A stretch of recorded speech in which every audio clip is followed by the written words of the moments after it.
Hi, good morning!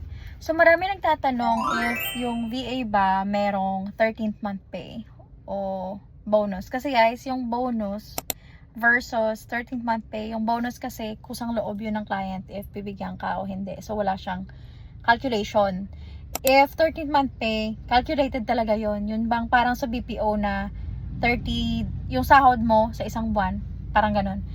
So, the answer is, depende sa client if meron. Kasi, sa industry na pinagtatrabahuan ko, sa industry na pinagtatrabahuan ko, yung ibang mga VA, mga co-VAs ko, wala silang 13th month pay. Ako meron. Um, nung nag-apply ako, nasa contract ko talaga yon na meron akong 13th month pay. Hindi bonus. 13th month pay talaga siya. So, merong nagbibigay, merong wala. If agency or corporate yung a-applyan nyo, naka-indicate naman yon sa job description. Basahin nyo na lang if meron.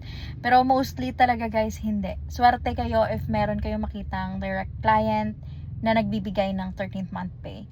If wala, if kunyari wala, tapos yung ano kayo, kasi yung ibang mga VA meron, if December na, kunyari katrabaho kayo doon sa client na yun at December na at gusto nyo rin meron, you can try to compose an email na mag-a-ask kayo ng bonus, hindi 13th month pay, but bonus.